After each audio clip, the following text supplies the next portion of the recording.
कभी ऐसा हुआ है कि आपने रातों को उठकर रोते हुए दुआ की हो, हाथ आसमान की तरफ उठाए हो, आंखों से आंसू बह रहे हो, लेकिन जवाब न मिला हो? कभी सोचा है क्यों? क्या अल्लाह नहीं सुनते? क्या हमारी दुआ काबिल कबूल नहीं? नहीं, अल्लाह सुनते हैं। वो अस्समी है, हर आवाज सुनने वाले। वो अल मुजीब है, हर दुआ का जवाब देने वाले। लेकिन कभी कभी हम खुद अपनी दुआ की राह बंद कर देते हैं। पहली वजह, नियत की गलती। रसूलुल्लाह सल्लल्लाहु अलैहि वसल्लम ने फरमाया, अल्लाह अमल को तभी कबूल करता है जब वो सिर्फ उसी के लिए किया गया हो। कभी हम दुआ इसलिए करते हैं कि दुनिया वाले कहे देखो कितना परहेजगार है, कभी किसी को मात देने की नियत से, कभी दूसरों के सामने दिखावे के लिए। ऐसी दुआ अल्लाह तक नहीं पहुंचती। एक बूढ़ी औरत थी जो हर नमाज के बाद दुआ करती, या अल्लाह मेरे बेटे को ऊंचा मकाम दे, लेकिन बेटा बद अखलाक था।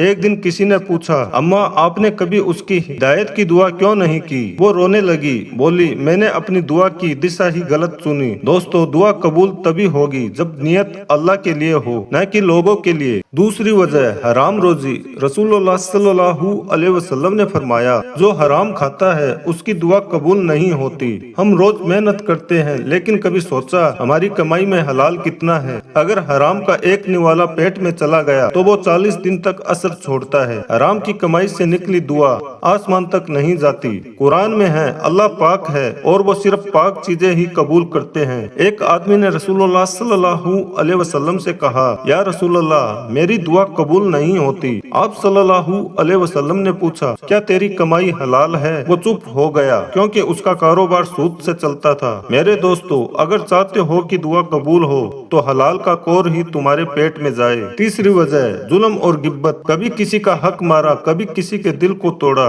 कभी किसी की बुराई की, तो समझो तुम्हारी दुआ की राह बंद हो गई। अल्लाह ताला फरमाते हैं, मैं जालिम की दुआ नहीं सुनता। एक आदमी रोज रात को तहज्जुद में उठता था, लेकिन उसकी बीवी रोती थी, या अल्लाह इसने मेरा दिल तोड़ा, और वो आदमी समझता था कि वो बहुत परहेजगार है। अल्लाह ने फरमाया, पहले हक अदा करो फिर दुआ करो। दोस्तों, किसी का दिल दुखाकर दुआ कबूल होने की उम्मीद रखना नादानी है।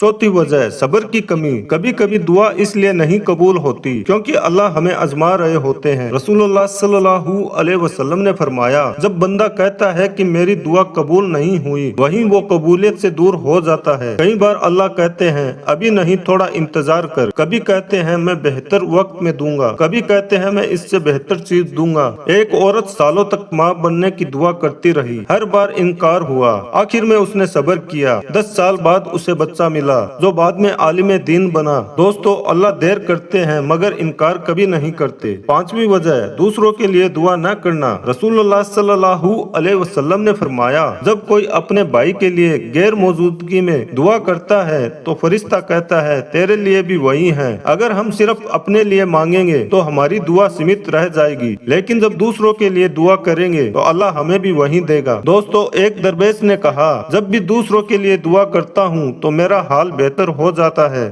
छठी वजह, गुनाहों की रुकावट। कभी कभी हमारी दुआ इसलिए नहीं पहुंचती क्योंकि हमारे गुनाह रास्ते में दीवार बन जाते हैं। कुरान कहता है इस्तिगफार करो, मैं आसमान से बरकतें बरसाऊंगा। हर दुआ से पहले कहो अस्तगफिरुल्लाह रब्बी मिन कुल्ली ज़म्बि व तूबु इलैहि। गुनाहों से तौबा कर लो, दुआ का रास्ता खुल जाएगा। सातवीं वजह, जल्दबाजी। आज का इंसान सब कुछ तुरंत चाहता है। मैंने दुआ की, जवाब क्यों नहीं आया? लेकिन याद रखो, अल्लाह के यहाँ हर चीज का वक्त तय है। जब तुम्हारा वक्त आएगा तुम्हारी दुआ खुद चलकर तुम्हें ढूंढेगी। आठवीं वजह, दिल का गैर हाजिर होना। रसूलुल्लाह सल्लल्लाहु अलैहि वसल्लम ने फरमाया, अल्लाह उस दुआ को नहीं सुनता जो दिल से नहीं निकली। कई बार जुबान से दुआ होती है लेकिन दिल कहीं और होता है। ऐसी दुआ सिर्फ आवाज होती है, उसमें रूह नहीं होती। दुआ बोलो नहीं, महसूस करो। नौवीं वजह, माँ बाप की नाफरमानी। माँ बाप की बद्दुआ दुआ की कबूलियत को रोक देती है। रसूलुल्लाह सल्लल्लाहु अलैहि वसल्लम ने फरमाया, माँ बाप की दुआ और बद्दुआ दोनों आसमान तक जाती है। अगर चाहते हो कि अल्लाह सुने तो पहले अपने माँ बाप को राजी करो। नंबर 10, शुक्र का ना करना। जो बंदा अल्लाह की नेमतों का शुक्र नहीं करता, अल्लाह उसकी दुआ की बरकत हटा लेते हैं। कुरान में है, अगर तुम शुक्र अदा करोगे तो मैं और बढ़ाऊंगा। शुक्र करना भी एक दुआ है। तो दोस्तों, अगर तुम्हारी दुआ अभी तक कबूल नहीं हुई तो मायूस मत हो। शायद अल्लाह कह रहे हैं थोड़ा और सब्र कर, मैं तुझे उससे बेहतर दूंगा। अल्लाह तुम्हारी हर दुआ को बेहतरीन वक्त और अंदाज में कबूल करे। आमीन।